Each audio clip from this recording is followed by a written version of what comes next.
Rodrigo, queria que você falasse, né, dessa sua volta, né, como é que foi acompanhar de longe o Atlético, né, cumprindo essa punição que você teve. Bom, prazer estar voltando a falar com vocês e através de vocês também, com toda a massa atleticana. Foram 60 dias, né, de punição, então dificuldade, impedido, né, de me comunicar, mas obviamente que sempre perto, sempre viajando, sempre participando dos jogos, dentro daquilo que era o meu limite de atuação, né. Oi, vamos lá, precisa chamar. Melhora bastante, porque eu me sinto bem mais confortável. Beleza. Tantos acessos que eu tive que ter aos estádios, né, principalmente como visitante, mas agora já podendo transitar normalmente é um alívio. Por 60 dias difíceis, não me foi concedido nenhum efeito suspensivo, e agora esperando para ver, cuidando do que falo, mas sempre que tiver algo que precise de um posicionamento por parte do Galo, ou que nós nos sintamos aí prejudicados, vou estar aqui para defender os interesses do Galo como sempre, e esperando para ver como que será ou serão, né, as tantas denúncias de tantos outros personagens do futebol brasileiro, né, que a gente vê corriqueiramente aí, que tenham também o mesmo rigor que tiveram comigo. É só isso que eu espero.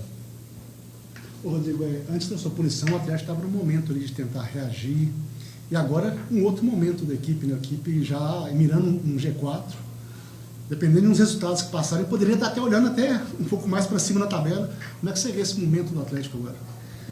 É verdade, olha, foram dias difíceis, de muito trabalho intenso, né, na cidade do Galo, nas viagens, nas concentrações, porque eu sempre digo assim que o atleta, para quem não convive com o atleta, imagina que é um ser extraterrestre, que não tem sentimento, que não tem emoção, que não sofre numa derrota, que esquece rapidamente de um insucesso. Não é assim. São seres humanos como todos nós, e sentem muito, seus familiares sentem muito. Então, foi um trabalho árduo de todos, né? Comissão técnica, psicóloga, apoio, muito nessa questão emocional, muito nessa questão mental dos atletas, porque no momento mais difícil, e eu lembro bem, para nós, né? Foi talvez aquele jogo contra o São Paulo no Morumbi, em que nós tínhamos ali uma marca que podia ser extremamente mais negativa ainda, né? E a gente conseguiu reverter São Paulo no Morumbi lotado. Depois tivemos, obviamente, 3 derrotas de lá para cá.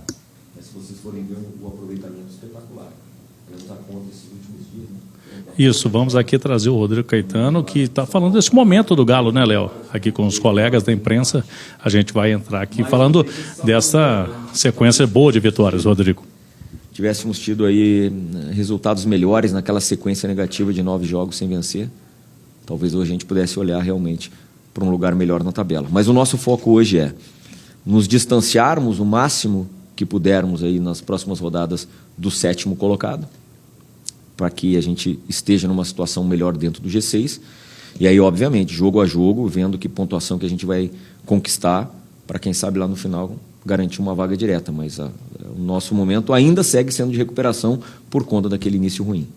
A gente vê, Rodrigo, que com o Filipão, o time agora teve um encaixe importante, né? E os jogadores são só elogios, né? Ao Filipão, a gente parece que vê que o ambiente do Galo nunca teve tão bom. Eu queria que você falasse, por estar no dia a dia, se isso está refletindo em campo e como que é avaliado o trabalho do Filipão nessa reta final, já pensando, lógico, em 2024 também, né? Porque o Filipão tem contrato e no último dia, no último jogo, ele já falou um pouco pensamento para frente também, pensando, logicamente, tem que pensar nessa reta final, mas os times já começam a planejar 2024. Cláudio, a verdade é que nós estávamos falando aqui que a parte mental, o trabalho mental no momento difícil, ele foi fundamental para virar aquela chave. Não é fácil você jogar a 10ª partida com 9 jogos sem vencer, como foi lá naquele jogo no Morumbi.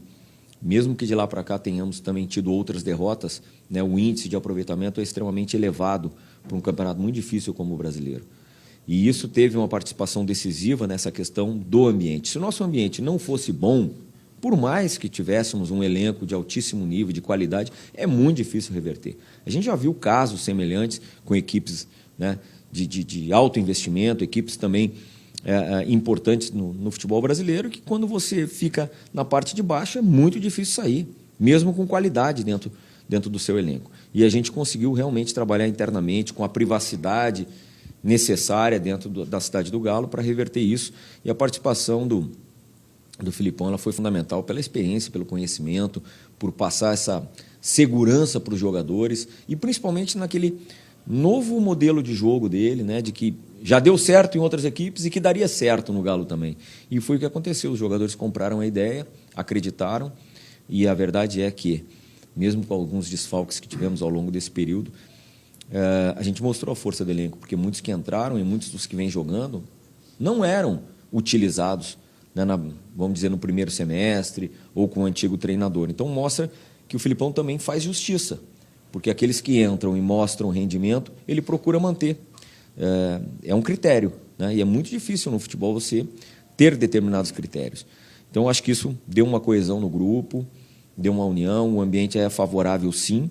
Em relação a 24, realmente a gente tem o nosso planejamento que anda paralelo, vocês sabem, o clube modificou para uma SAF, nós temos feito as nossas reuniões, vamos ter um rigor muito grande no orçamento para o ano que vem, mas as nossas conversas elas seguem, né, mirando aí o 2024. Mas o foco e o objetivo, e eu acho que o que nos trouxe até aqui é fazer de cada um desses jogos uma grande decisão, e nós não vamos desviar esse foco nesse momento aí que a gente tem aspirações até melhores do que tínhamos aí há 6, 7 jogos atrás. Já é certo que o Filipão fica? Olha, como você mesmo disse, tem contrato, assim como eu também. A ideia sempre, pelo menos da minha parte, é sempre de continuidade. Ela não é no caso do Filipão, ela sempre foi em todos os treinadores com os quais eu trabalhei, aqui no Galo ou em outros clubes. E, obviamente, que eu gostaria que sim. Vale ressaltar também que hoje, né, o modelo de negócio do clube modificou, mas nós seguimos com o pensamento, tanto o meu como o dele, se aqui ficássemos, né? É assim que funciona. Mas o futebol, como qualquer negócio, seja no mundo corporativo ou também no esporte, ele depende dos resultados. Então, vale para nós dois a mesma coisa, mas a gente, por profissionalismo que temos, nós estamos considerando a continuidade sim, né? No meu caso, eu tenho um contrato, né, mais longo e os clubes e agora os donos da SAF já manifestaram o desejo da minha continuidade e da minha parte mesmo, né? Então, o caso do treinador tem contrato, segue, a gente está feliz com o Filipão e espera terminar bem o ano. O Galo virou SAF oficialmente agora essa semana, Rodrigo. A sua função vai ter alguma mudança? É a mesma coisa? Você vai ter mais autonomia? Vai continuar tendo o órgão colegiado ou não vai ter mais? Como que vai ficar esse organograma no futebol, por exemplo, para o torcedor entender? Cláudio, primeiro assim, né, o clube vai ter um comunicado oficial, né, de todas essas diretrizes, de como que será realmente esse novo, não só organograma, mas como que serão também esse novo fluxo até de informações para vocês, para que fique muito claro para vocês e para o torcedor. O que vem acontecendo até agora não mudou em absolutamente nada, sempre teve um comitê para discutir as questões estratégicas do futebol e permanecem as mesmas pessoas, então até o presente momento nada mudou. Não tivemos nenhuma reunião ainda já com a SAF constituída, e se algo mudar vai ser mais à frente, mas terá um plano todo de comunicação bastante detalhado, e acho que é necessário, que envolverá também como que será esse novo funcionamento, como que serão os objetivos, de que forma, né, quem faz o quê, mas até o presente momento a gente segue com a mesma modalidade, até porque o futebol é isso aí mesmo, é dinâmico, a gente analisa o jogo, o resultado, tem que planejar possibilidades que podemos ter para o próximo ano, dos possíveis reforços, alguns que saem, mas isso fica dentro realmente do ambiente protegido, porque não dá para se falar nisso no momento em que nós temos ainda 7 jogos e 7 decisões. Tá bom, então, agradecendo aqui o Rodrigo Caetano, eu vou continuar acompanhando aqui a entrevista, a parte que os colegas vão perguntar, e eu trago os detalhes no bastidores, tá bom, Léo? Jogadores, o Heber, Mariano, Lemos, como é que está esse planejamento para 2024? Você fala muito, né? Eu não gosto dessa palavra reformulação do elenco, né? Mas o Atlético vai perder vários jogadores com contrato, né? Findando. Ainda bem que você me ajudou na resposta, porque eu ia te responder justamente isso. Eu não compactuo em reformulação, a não ser que seja uma situação extremamente grave, né, que não é o caso. Nós estamos hoje no G6 e com aspirações de G4. Eu acho que o que nos atrapalhou realmente foi mudança. Quando eu falo em continuidade, quando eu falo em ajustes, é justamente porque o contrário prova que não é o melhor caminho, né? Mudança no decorrer de temporada, ela traz prejuízos como trouxe para nós. Enfim, e a mesma coisa acontece em elenco. Nós não temos muitas peças, não. No caso que tu citaste aí do Lemos, nós temos gatilhos no contrato, que depende do clube, o clube está protegido, renovamos o Arana ontem, Saravia, Mariano, nós estamos avaliando caso a caso, jogadores, né, que são símbolos do clube, principalmente o caso do Hever, né? Então tem que avaliar como que isso vai ficar no final da temporada. No Fux, um novo empréstimo. A gente vem trabalhando isso, mas o que eu posso falar a respeito disso? A ideia é manter o máximo que nós entendemos que seja necessário do elenco e ideal e fazer pequenos ajustes no próximo ano. A cada ano que passa, o clube que fizer ajustes e menos reformulação se aproxima de conquistas. Essa é a nossa visão. O inverso demora muito mais tempo. Rodrigo, o Filipão ele fala o tempo todo que ele chegou para fazer um trabalho, que ele não pediu reforço, que o grupo, ele encontrou esse grupo aqui. A diretoria hoje, se o Atlético, o objetivo do Filipão é classificar o time para a Libertadores, seja G6, G4, isso já traria uma satisfação para a diretoria no trabalho em cima disso? Ou existe uma meta mais arrojada de repente, um terceiro lugar? Vocês colocam isso em cima disso? E você vê um peso nisso do Filipão, que está trabalhando com o elenco que não é dele, poderia ter um desempenho melhor caso ele tivesse a oportunidade de ter montado o elenco? Bom, vamos deixar claro também que o futebol mudou muito, né? Nenhum elenco é montado somente pelo técnico. Não se equivoquem em relação a isso. E creio que o clube que faz esse tipo de situação, ele corre muito mais riscos do que montar o planejamento e o elenco em conjunto. Hoje, todos os grandes clubes do futebol brasileiro têm departamento de mercado, tem alguns comitês, né, seja do futebol, seja realmente de comissão técnica, e o técnico é uma parte disso. Então, muitas vezes eu observo e escuto, não, porque o elenco ao perfil... Não, nós fizemos juntos, tanto no início do ano, como depois quando optamos por só trazer o Alan Franco de volta, porque também entendíamos que o elenco era de bom nível e não tínhamos condições... Então, pelo menos não identificamos jogadores com potencial para chegar no Galo e fazer uma grande transformação.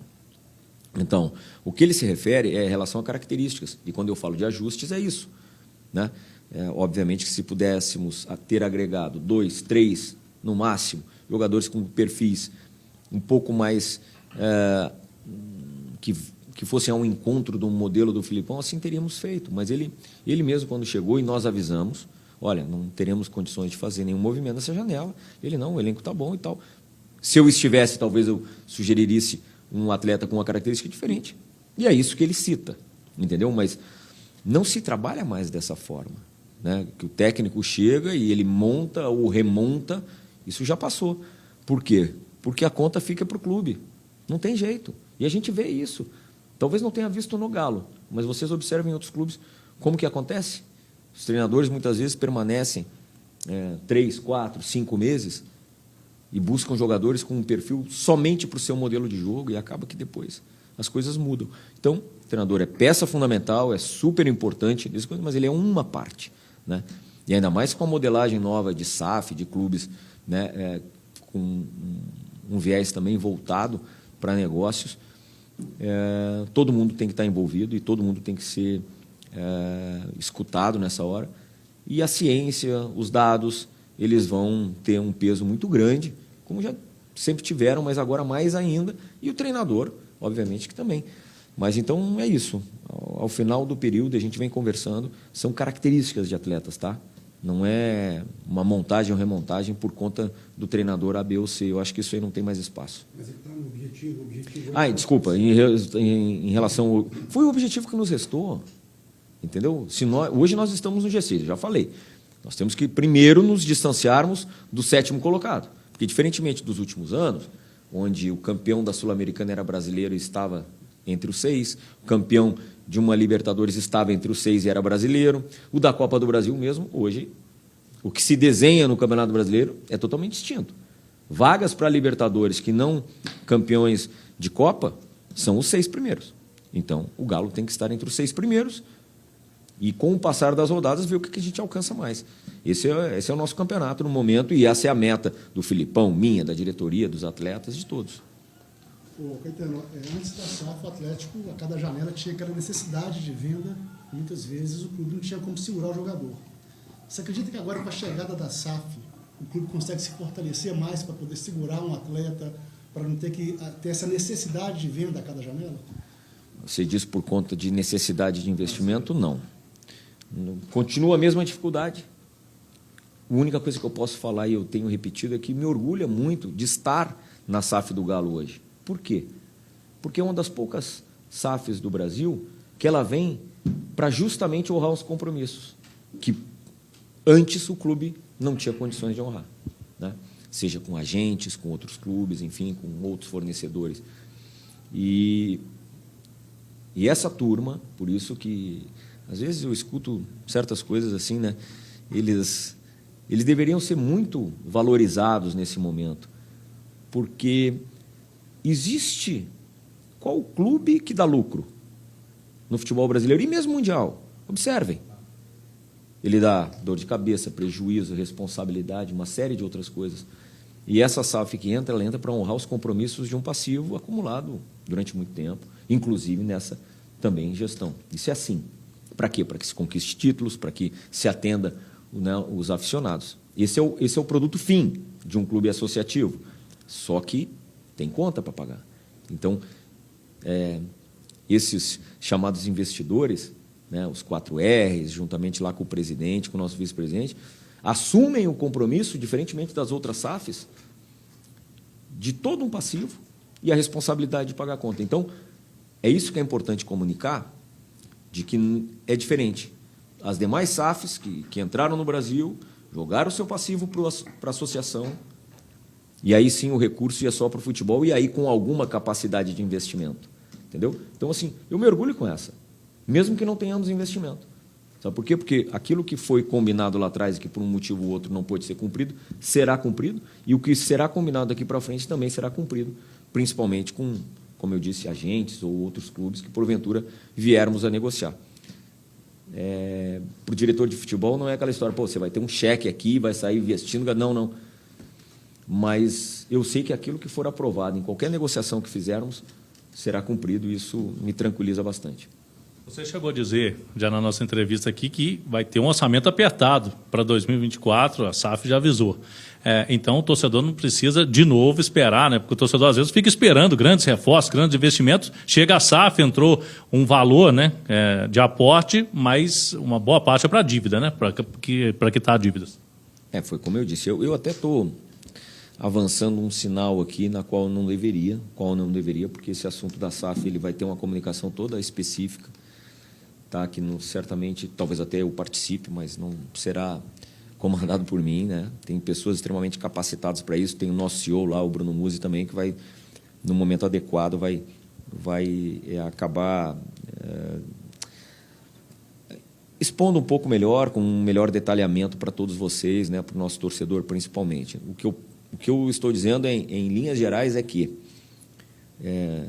me orgulha isso, o fato de terem assumido esse compromisso de entrar no clube e adquirirem o clube, justamente para honrar os compromissos do passado e os já assumidos para o futuro, né? Porque quando se faz uma negociação, não se compra à vista e também não se vende à vista.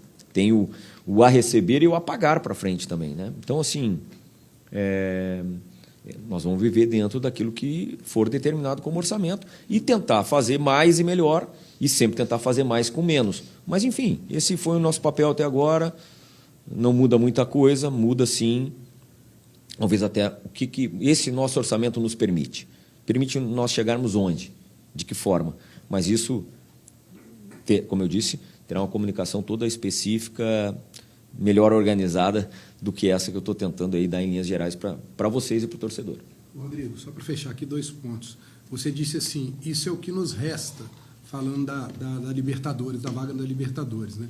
O Atlético começou o ano almejando muito mais do que isso, né? O Campeonato Brasileiro, chegar mais longe na Libertadores, na Copa do Brasil, que saiu prematuramente. Analisando todo esse contexto, como é que você pode dizer desse ano do Atlético, se o Atlético se classificar para a Libertadores? Eu queria que você fizesse uma análise do que você vê do potencial que o time tem, né? E aonde o time chegou, que vai ser buscando essa vaga. Esse é um ponto. E outro, você renovou com o Izep, que é um jogador que a torcida do Atlético tinha muito medo de perdê-lo, né, como aconteceu com o Vitor Roque. É uma coisa que todo o tempo nas redes sociais falava nisso. E o Filipão chegou a falar que ainda quer ver ele passar pelo Sub-20. O Erasmo Damiani disse que ele tem um plano de vê-lo jogar na Copa São Paulo. Qual é o plano para o Izep? Vamos lá. Toda a equipe, quando começa o ano, se tu perguntar para todos eles, a grande maioria vai dizer, eu quero ser campeão de tudo, desejo montar o melhor elenco possível, né? Então, assim, o nosso objetivo também era esse. Eu prefiro não fazer esse balanço aí, porque eu sou muito seguro, faltam 7 rodadas, e parece que nós já temos a vaga garantida, e nós não temos. Nós estamos na disputa com outros, te digo assim, mais uns 8, no mínimo, com chances, né? Porque São Paulo, que vem lá, já tem vaga garantida. Então, dali para frente, na primeira página, todos ainda têm possibilidades. E eu não gosto de fazer. Ao final, volta com essa pergunta lá na frente, que eu vou ter imenso prazer de te responder. E espero que num cenário já confirmado de uma vaga, que nós não temos ainda. Então, a gente não tem que diminuir o fato de uma vaga. Por tudo que eu expliquei, não é que nem outro ano, não tem G9, não tem G8, não tem G7, muito provavelmente não terá. Então, assim, vamos ter cuidado com essa análise. Mas ficou para você a frustração da saída... Das 2 Copas, sem dúvida, das 2 Copas. Principalmente, Breno, óbvio que mais, né, ainda porque quando você enfrenta, por exemplo, assim, né, na Libertadores tem sido assim, nós temos enfrentado o Palmeiras e tínhamos tido só revés, mesmo não perdendo, né? Enfim, ficamos ali no meio do caminho contra o Palmeiras, mas a gente não colocou vantagem no primeiro jogo. O que mais frustra é a Copa do Brasil. Nós colocamos uma boa vantagem, né? Isso sim, uma frustração. Eu acho que ali ficou uma ferida aberta, né, por conta disso. Mas, enfim, como eu disse no futebol, cara, é muito difícil você não pode ficar muito tempo assim, em cima de um insucesso, que senão você não reverte. E eu acho que a marca desse grupo foi a capacidade de reverter, e nós estamos aí, né, em busca dessa vaga, como você falou. Não vamos pular também o tetracampeonato mineiro, porque eu costumo dizer que o campeonato estadual ele vale para quem perde, não para quem ganha, né? Porque é assim que funciona. Você ganha, fez mais nada que obrigação, na grande maioria das vezes, mas quando perde, isso é lembrado nessa época. Mas não é lembrado nessa época quando ganha. Observa como são as coisas, né? Mas a gente também já está acostumado com isso. Então, foi uma conquista no início do ano, diferentemente do ano passado, em que a gente teve também a Supercopa. Se tu me perguntares, é o suficiente? Não. Óbvio que não. Não pelo tamanho do clube, pelo gigantismo do clube, pelo elenco que tem. A gente podia ter chegado muito mais longe nessas 2 Copas. E, como eu te disse, aqueles 9 jogos ali nos atrapalharam no Campeonato Brasileiro. Hoje, estamos a 7 pontos do líder. Olha que... A gente fica feliz pela reação, mas olha como era possível num campeonato que ficou extremamente achatado. Não é o ano, até o presente momento, não é, obviamente, longe de ser o ano que sonhávamos, mas a gente segue crescendo e esperando fazer ajustes no final do ano que nos abra um 2024 com possibilidade de mais conquistas, que não apenas o estadual. Mas não vamos diminuir o estadual nesse momento, e eu também não quero fazer avaliação, tá? Em relação ao ISEP, todo atleta tem seu projeto. Quando renovamos um contrato com um atleta, seja ele profissional da base, a gente sempre tem um projeto esportivo para ele. Senão, assim não o faríamos. E a gente, né, mostrou e comprovou para a família de que o melhor caminho para ele era permanecer aqui e que entendesse todas as etapas que ele tinha que concluir. E nada diferente do que o Filipão falou. Nossa ideia é que ele vá disputar a Copinha, que ele possa, tomar a Deus, se destacar junto com mais meninos. Aí depois, quando retornar, nós estaremos ainda no estadual, recém começando. E, enfim, e se for necessário, se for possível, dar algumas oportunidades, não só para ele, mas para outros jovens no campeonato estadual na primeira fase. Essa é a ideia. Mas vamos esperar, sem pressa. O que importa é que o Galo vem mantendo os seus ativos, os seus patrimônios, né, que são os seus atletas com bom potencial, e que não é restrito só a ele. Eu poderia te citar vários outros aí, né? Alisson, o Paulo Vitor, que está aí conosco, Cadu, todos eles aí. Enfim, depois vem uma outra geração sub-17, depois vem outra geração sub-15, tomara Deus, cada vez mais atletas formados na base integrando o elenco principal.